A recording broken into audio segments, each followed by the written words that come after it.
Rajiv Satyal. Welcome to episode of the Industry Show. And what are we doing? We are sitting down with Indian entrepreneurs because these people, I'm going to say these people, I sound like an out-of-touch politician. Right. These people are changing the world as we know it. And no one more so than Don Ganguly.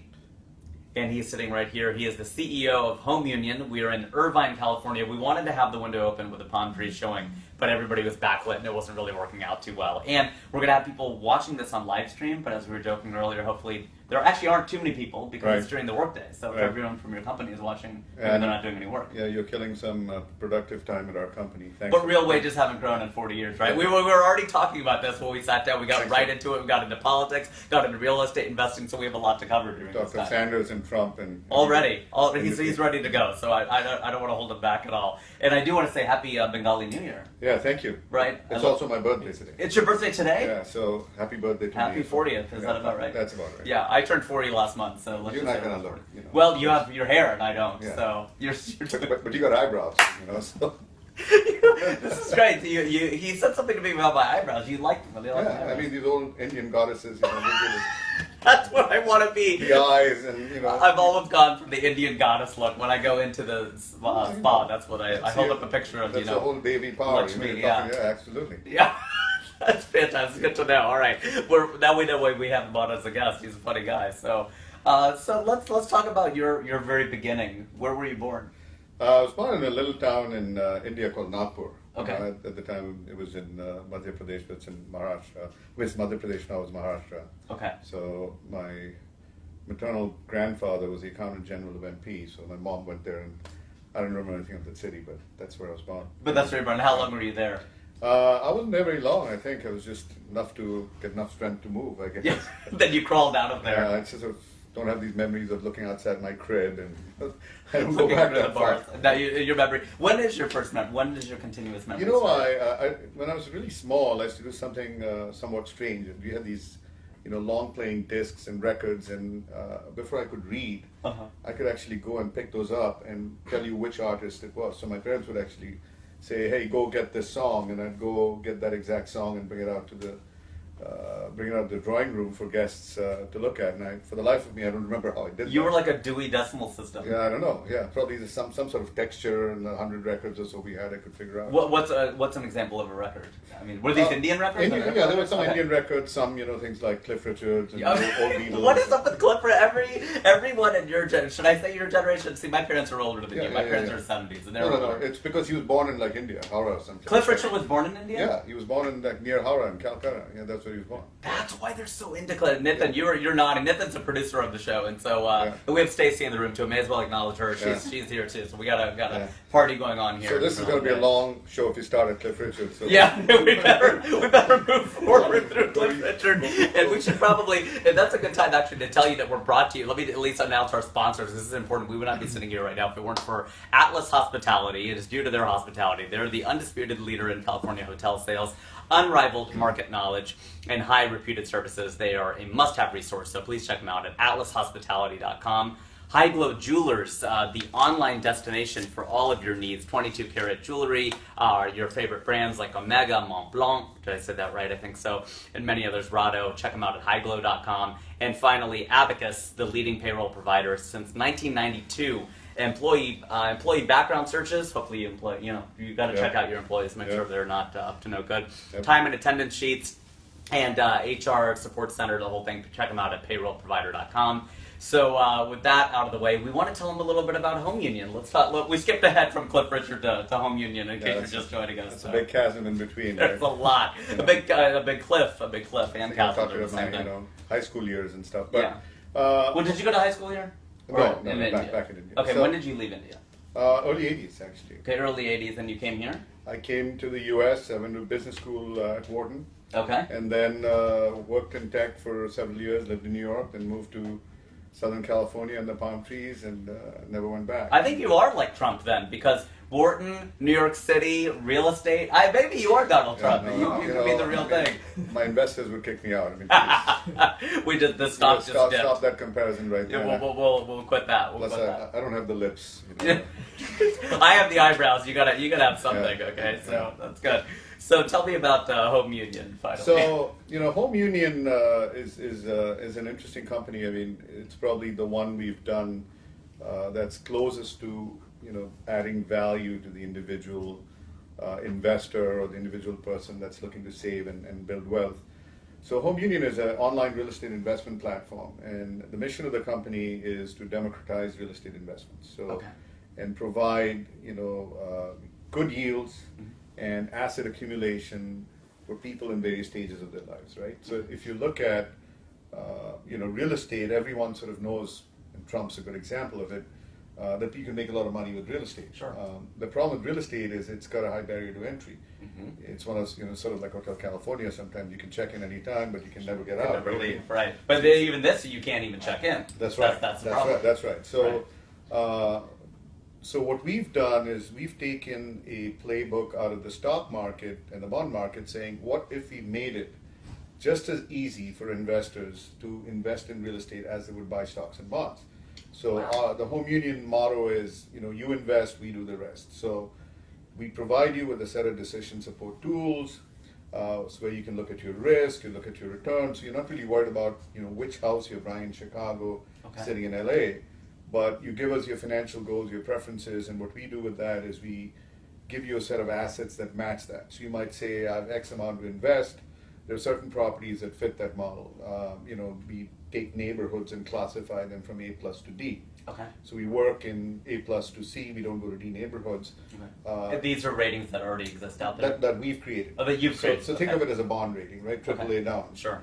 At the low end, think of it as a low cap stock, right? You can Okay. get in with less money. At the high end, it's a higher end stock where, you're gonna need more money to get Right. in, and it's not gonna have as much yield. You're gonna play for growth. So a good example is if you buy an $800,000 condo in Southern California, it's gonna rent for $3,500. If you buy a $110,000 house in Chicago, it's gonna rent for $1,400. Right. So you could, in the thesis is you can buy 7 of these homes, get $9,800 in rent instead of $3,000, and be diversified and not be in one economy. Okay, so is this, am I buying into, let's say I'm going to do it, right? You own the title Okay, so I own the title to that property. To all It's 7. not a co-op. To all 7, yes. Okay. Today, the first version of the business is you own title to all 7, and there is a certain sort of security for investors knowing that they have an actual asset that they have recourse to.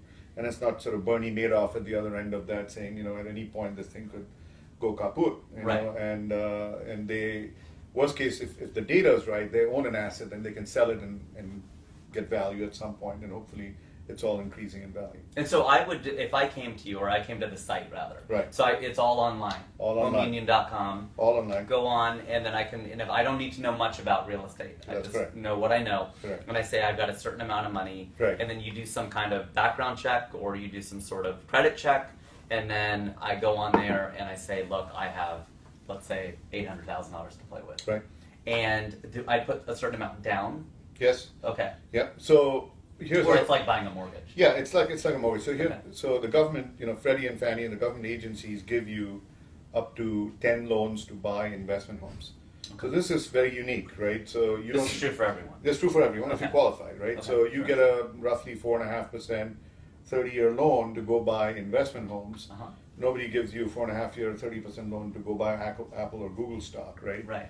So this makes it much more universal, for people to come in and say, okay, I can put 30, 40 grand down and I can own a $120,000 house and it's going to give me some decent monthly income. Now what happens is if you multiply that and you start doing this every few months, every few years, over a period of time, now you've got a bunch of assets that the rent is paying for the mortgage, and when they get paid off, you get huge cash flow.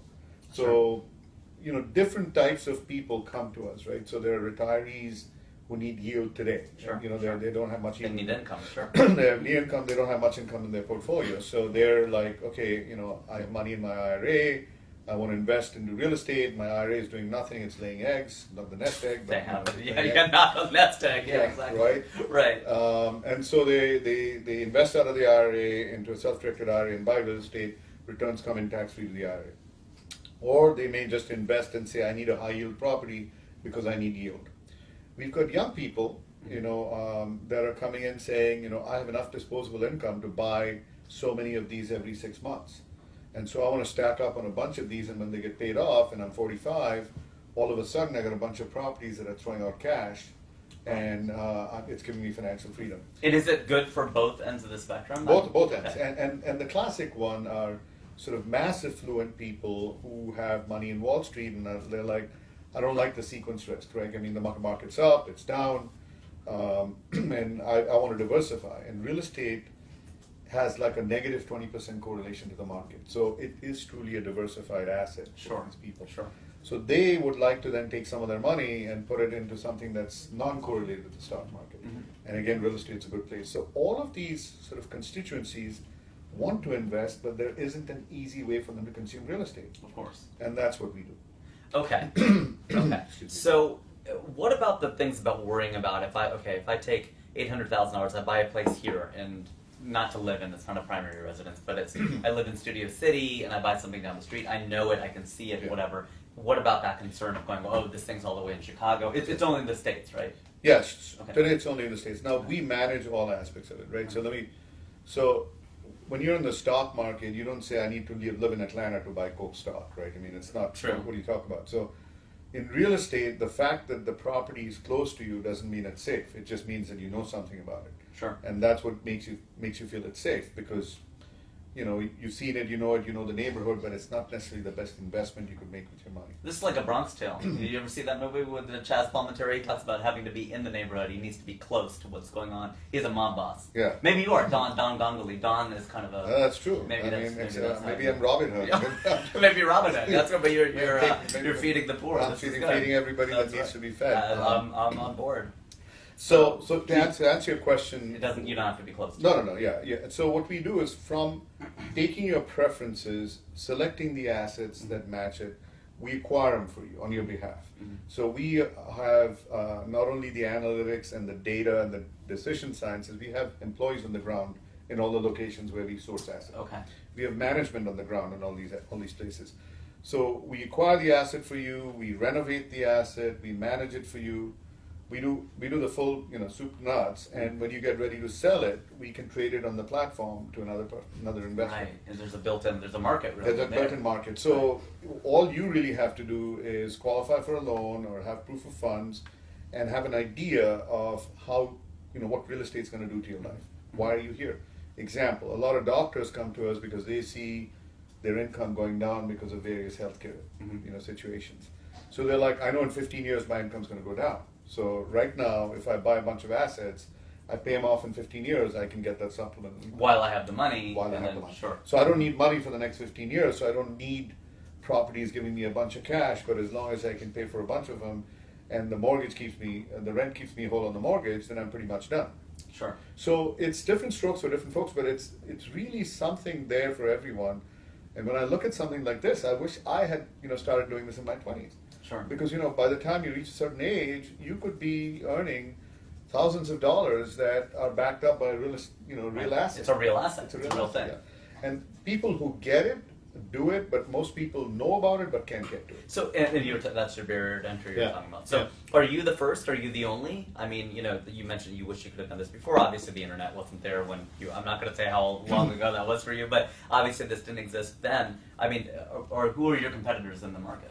So, you don't have to name no. I mean, so, the problem with this business also is that, you got these people with shiny white teeth that get on television and say that you can I'm getting my teeth whitened in 2 weeks. So you are? Contrast well with the eyebrows. It'll match the whites of my eyes. Yeah, exactly. So that's what you really look for. That's a pretty good look. That's a good look. It'd be very bright. Yeah. You put that in his logo. His teeth, his eyebrows. That's the bald head. I've got a lot of. You just need a couple of earrings maybe. Russell Peters has Mr. Clean. Russell Peters got something to worry about. Yeah, absolutely. I'll come it up behind him. Not like that. But yeah. So when you look at real estate as an asset class, you're really trying to sort of depersonalize it for people. Mm-hmm. Most people are hung up on, okay, well, that house looks like this house looks like this. What we're trying to do is say, don't worry about the house, because we bring everything up to a HomeUnion home. So think of it as a pre-certified Lexus. Yeah, so good housekeeping stamp of approval. That's right, but which means our paint's one way, the carpet's one way, there's a certain kind of dishwasher, there's a certain, a certain set of appliances that are in the house. So every renter, which is, by the way, our second customers, is somebody that we want to cater to because they want to live in a HomeUnion home.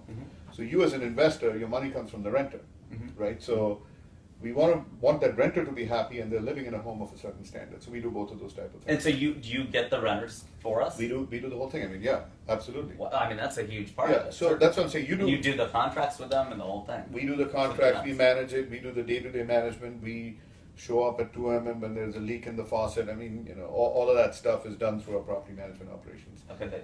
You give us approvals on what we can spend, with or without your approval. But by and large, we want to reduce the friction and reduce the touch points for an investor to have to buy real estate. So talk more about the shiny white teeth people. So the shiny white teeth people get on television and say, if you have 10 cents, you can go buy real estate with no money down, and here's how you do it, and you can make a lot of money doing it. The problem with that is this is not a get-rich-quick scheme. It's not like you buy this distressed asset on some swamp in Florida, and then all of a sudden it's going to become a mansion in Beverly Hills tomorrow. It Right. won't. In fact, when you go to sell it, it'll only be the swamp, right? And maybe you'll get an alligator as a bonus that walks into Walmart. Did you see that white alligator that went to Walmart down in Florida? I saw an octopus inside a tennis ball or something. I didn't know that's what I heard about. That's true, though. An octopus in a tennis ball? Yeah, a small octopus in a tennis ball. How did they get him there? In fact, I saw it on the tennis channel, with tennis.com. Yeah, I'm a big tennis fan too. Yeah. So. Yeah, Djokovic just lost, right?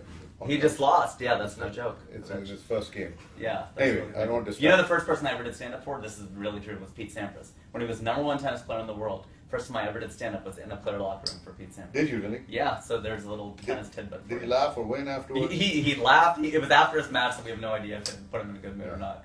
Yeah. As long as you won before that, he probably laughed more. Yeah. That's probably so, if you're winning, you're laughing. So you're asking who does it. So Right. seriously, on the one hand, you have these folks that are on TV giving free news.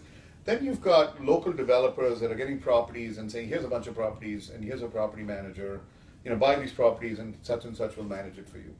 The problem is you need one throat to choke, right? I mean, this business, you don't want to run around and say, okay, I bought the property from this guy, that other guy is managing it, and oh, by the way, that guy is a 3-person shop, he just went away, and I got to go find some property manager in Charlotte, look after my property. This is the exact reason why people don't invest. Yeah, that's So very exactly right. Sure. we have, that's kind of what we see, and then there are a few companies that are coming up that have taken, looked at our success and are now raising money trying to do the same thing. But we've been at this for a little while. We raised our Series A at the end of 2013, and so it took us a couple of years to build the platform, the infrastructure to do all of this. So it's sort of non-trivial if you think. It's like a little bit like an Amazon, because on the front end is all the self-help and the assets, and how do you find them, and how do you match them, and there's an asset recommendation engine, and so all this preference matching, inventory, your risks, all of that. But once you pull the trigger, we have customer service along the way, but once you pull the trigger, then the whole fulfillment engine, just like Amazon has logistics, right? So they're shipping stuff to you in 24 hours, and that's what makes the brand experience so good. And you want to return something, they return it to you in a day, you get your money back. So we're sort of like that in the sense that on the one hand, we've got to make it easy for the investor to select and acquire, but then the whole management aspect of it, we use technology just like they do, but it's a lot of logistics and operational stuff behind the scenes. So it takes a little while to build all of that up, which we have now. So we think we've got good barrier to entry for anybody trying to come in. So my wife and I are thinking about, and this is a live stream, so there is an Amazon package on the porch. This is a great thing about the show. I can just tell her, just go outside, get the package. You can save me, and you can comment back and let me know you got it. She and I are thinking about buying a place, and I actually just posted this on Facebook a couple days ago. And it was a coincidence with this interview. I said, is buying a home worth it? And I said, don't write back, define worth it, you define it. You define what worth it is. And a lot of engagement, a lot of people saying, overall the consensus was yes. But are we on the precipice of a bubble? Is it possible to even know that? What can you tell us about the current real estate market? And give us some statistics. I think we were talking when I first sat down, historical, kind of where we are in terms of the renting and all So, that sort of first of all, I think real estate overall is not in a bubble. It's increasing steadily. I don't think we're seeing any dramatic increases. I think there are certain markets that are very hot, like the Bay Area. I mean, it's extremely hot and prices are going very quickly. There are parts of New York, there are places like Austin and Charlotte, a few areas that we're seeing. And you know, that's to do with the structural piece of where the employment in the country is, right? Sure. You've got a lot of jobs that are service jobs and those types of jobs that are not very high paying. And so that's where a lot of the employment has gone, and you know where some of the beef is today. And there are a lot of jobs at the high end, the top 15-20%, that live in these areas that we talk about, technology, comedians like you know, that are making big bucks. Of course, I mean, you know, there's no limit, right? There's no limit. If you can increase the velocity of jokes and yeah. more dollars per joke. I don't even have any hair to hold me back. I'm just aerodynamic like you that. could do that ad with the the music just going past. Just you. right past me. So, Matt's headroom here. But what we have there really is that a lot of the millennials that came out in that tough period are not wanting to buy. Well, they don't have jobs. They don't have They're jobs, living with their parents. or they have they're underemployed. They have master's degrees and they're not earning what they're earning. They're marrying later, and they're starting households later, and they are buying later. Than the baby boomers. Everything's delayed. Everything's delayed. So if you look at the house market, 40+% used to be first-time buyers. Today that number is under 30%. Okay, so in the 90s or even 10 years back, 40% were first-time buyers. Okay. Now that number is under 30%. In the Okay. overall house, in the 6.5 million or so homes that we sell a year, under 30% are first-time buyers, right? 20% of the transaction are investment buyers, which is who we cater to and who we're expanding. In the 90s, 25% of new households that were formed, like you left your parents' home or you started a new household, 25% rented, Okay. the rest of them bought. So 75% bought, Yeah. 25% rent. So- So I leave my parents' house and I want to go start a household, whatever. Yeah. And so 75% in the 90s were buying. That's Okay. right. That number went to 45%, started renting in the 2000s decade. From 25 to 45. And in this decade, 62% are renting, Jeez, right? That's insane. So what we're seeing is, the parents are no longer telling their kids that, hey, go buy a house. Buy a place, yeah. And the millennials are like, look, I want mobility. I don't know where I'm going to be. I don't want to be stuck in a house. Then a mortgage, and I got to do something with it. I'm not interested in that. And there's a certain amount of job insecurity, right? So if I have 50 grand in the bank, am I going to take 30 grand and put it down in a house? Or am I going to want to save that for a rainy day if I have some issues? Sure. So, and it's the same thing with a lot of the baby boomers that got busted during the mortgage boom, right? And they're like, Well, they busted up the whole world, Yeah, so it's and their so- fault. But yeah, but they're like, they're coming back and saying, Yeah. but those are the bankers, right? Those are the bankers, yeah. Don't you but listen to Bernie Sanders? I do. It's all B's. Bernie, baby boomers, bankers, yeah. Bankers, right? Something on that. It's just like a triple B bond. Triple B bond, yeah. Sort of so an average used to be average. Triple A, exactly. So, that's sort of the trend, and, it's the same trend you're seeing in the country. There is a group of people who have more money and whose wages are... Billionaires, speaking of No, B's. not just yeah. billionaires, even tech entrepreneurs. Sure, right? no, for sure. I mean, what we have to pay to get talent in this this industry. Huge demand, right? I mean, Google buses all their employees, or not all, a lot of their employees from San Francisco to Mountain View because, these kids want to live in the city. Oh, I know. I just So- did a talk at Google. I talked to a lot of them who take the shuttle from Yeah. all over the Bay Area, but they love going down to the city. Yeah, so the point is that if they didn't have the bus, They wouldn't do it. They wouldn't do it. They'd work for some other company in the city. So there's fierce competition, and guess what? This drives up wages at that level. But then you've got another person with a degree, with a master's in some arts or history or some other thing, working at $18-20 an hour somewhere else, and they're not going to be able to afford a house anytime soon, right? So you've got that sort of different dichotomy going on, and as a result of that, there are a lot more renters. And if you look at construction, most of the housing is at the high end. So if you go to apartment construction, where are they? They're in the Miracle Mile. They're It's all, true. It's all That is high-end absolutely construction. true. So where are the middle sort of income people going to go? And that's where they're going to the standard housing stock. So in this industry, vacancies are like sub 5%. So it makes it a great It's investment. like unemployment. Yeah, right. So is this all to say that you don't need to live in what you own? You don't need to own your primary residence. You can rent Yeah. and still. What would be your recommendation to someone like that? In my position, I just sold my house. It was in Cincinnati. It's still there, but I don't own it anymore. My tenant bought it, which is great. Now my wife and I are looking to buy. Should we invest? or should we buy a place? Much as I'd like to serve myself here, and No, please. Yeah, give me the money, and that's an honest. give me the money, and answer, don't give me sure. the jokes, but Yeah, you can build a house with jokes, yeah. tell you. But House of Cards, yeah. House of Cards. That's accurate. I think it depends on your tax bracket, right? Okay. I mean, so it depends on what you're. If you are in a certain tax bracket, then it doesn't make a lot of sense to buy, to rent a big house and pay that much in taxes. If you're not in that tax bracket and you're really looking for an investment, then you got to ask the question whether, if I'm going to spend $50,000, is a house in LA the right thing to do, or should I buy a home in Cincinnati or Columbus or Charlotte or someplace and have it give me a certain amount of income and let that pay for my rent? A lot of people in places like Australia and Germany do things like that.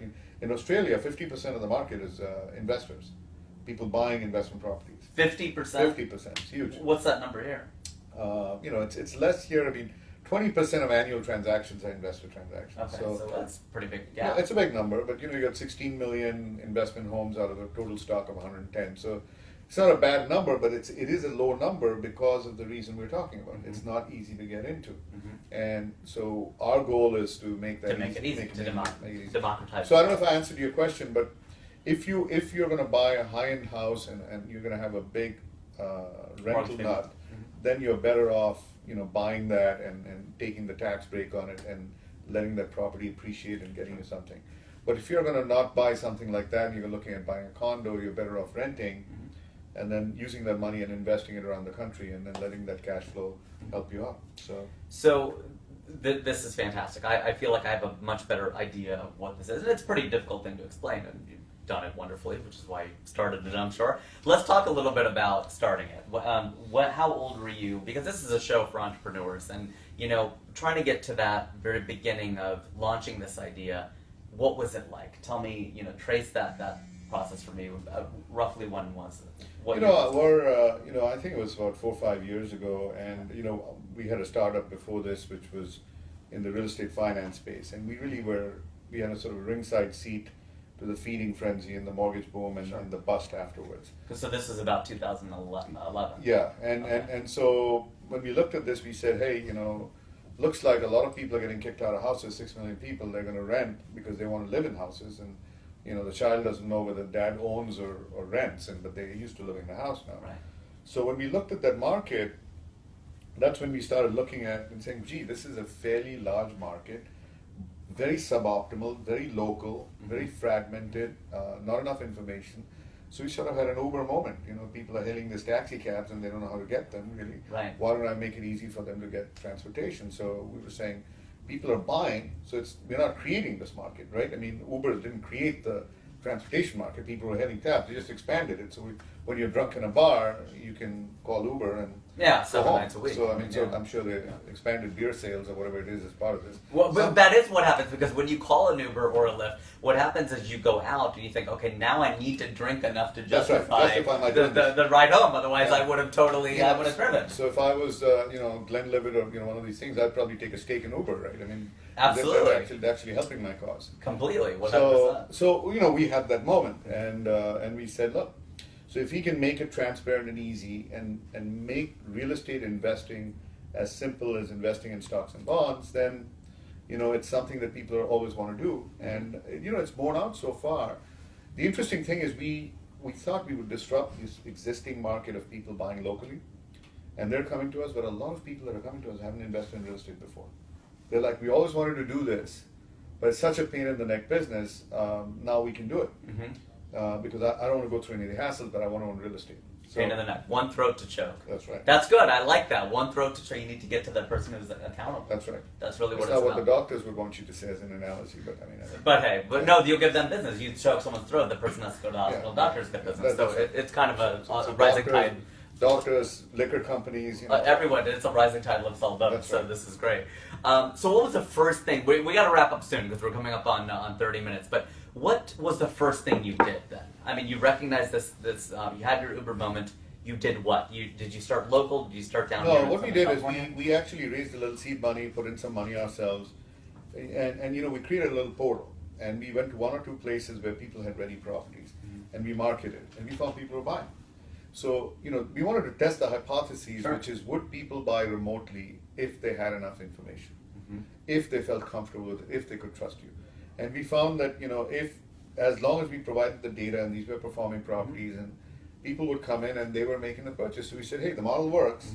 So then we went out and raised money, but now we need the bucks to build, the whole infrastructure and the platform and all of it. So that was, anything you do, in today's world, you've got to test it out somewhere, right? If it's a twinkle in your eye and in your eye, white eyes, white teeth. Yeah. It's true. I used to work at P&G, Procter and Gamble, and that was the motto. It was make a little.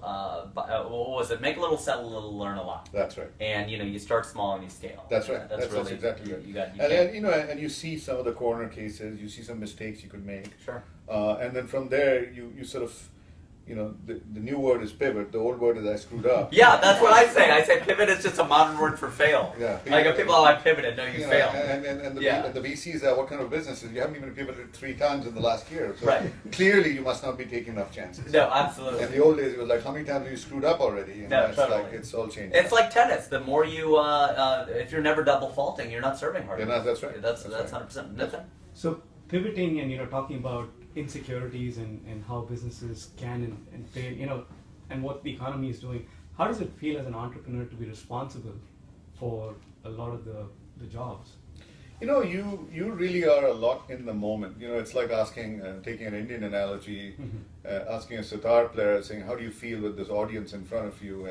And you're playing the sitar, and the sitar player, although the audience is there, part of flow is being in that moment, right? Sure. And even Western scientists have spoken of flow. Flow is, what we in the East call immersion, right? So when you're immersed, you're not thinking of the outcome. It's like one of the things we have here is make the free throw. So what is, Kobe Bryant's retiring today, right? Yeah, so absolutely, today. Good point is, when Kobe Bryant is an 85% free throw shooter, you've got Kobe and you've got, let's say, another rookie. Both are 85% free throw shooters. 1 second left in the game, 2 free throws to make. Why does Kobe make it? Why doesn't the rookie make it? Yeah, he's got ice water in the veins. That's well, right. No, it's ice water because it's just another free throw to him. Right. The rookie is like, I miss it, we lose the game. Kobe's not thinking about it. Yeah. So immersion really is just that. You don't think of how many ways you could screw this up, which you can as an Yeah, entrepreneur. there's a lot of ways. And we do from time to time. Believe me. And the key is we correct ourselves. So you're just in that moment, and you're in that moment, and you just do what is required for the business, and you act on a series of tasks. And another question people always ask you, well, what's the exit? You don't think of an exit. It's like asking, when are you going to die? So I don't know. It's like, when are you going to retire? Why do you think about that? Yeah, I'm just going to keep doing this till something good happens to it. So that's sort of awesome. That's what we try to tell our folks. It's a value system in the company. The other one that we say is it's your mother on the phone. So think of the investor as the mother. And if you would do something to your mother, we don't want you in this company. If you lie to your mom, you're not for us. That's true. Well, my mom's the first one to comment on all my Facebook statuses, Right. so she's, I'm sure, watching this right She now. was So I like can the first always, one to join. she's the first one to join. I can always count on at least an audience of one. You should have her have a bunch of different personas. That's a bunch of different profiles. Yeah, so you have like 15, 20 people. That would be Bernie Madoff. That would be a Bernie Madoff situation. It would be this horrible string of this. So let's run through these questions because we wrote them, and I want to just very quickly kind of rapid fire. Being Indian helps you, hurts you?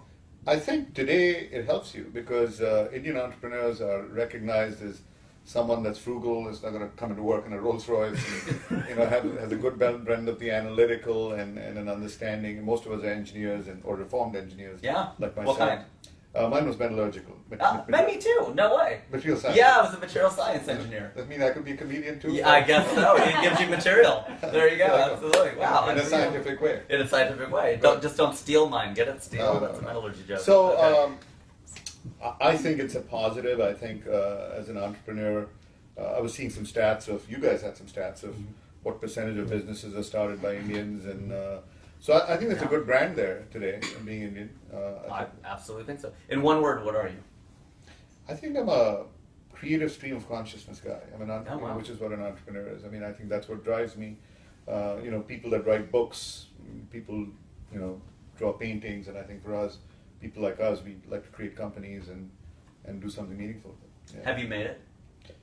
I don't think you ever think of it that way, right? If the moment you think of it that way, You're in immersion. you're done. Yeah, that's right. Yeah, okay. I mean, this is a continuous journey and a set of milestones, and you keep going. It's never ending. It's what they call Sanatan, right? No beginning, no beginning, no end. It just keeps going. Where, what's your favorite time of day?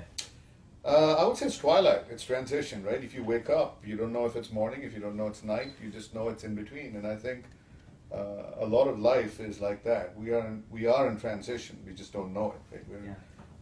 We're going from one state to another state, and we're just in that mode. So I kind of like that time. That's awesome. I don't wake up that early, so otherwise I would have said dawn. Yeah, I was going to say, when you said that makes me feel good, because all these entrepreneurs say, oh, 5 in the morning, 4 in the morning. I go, I'm still in REM. Okay, I don't know.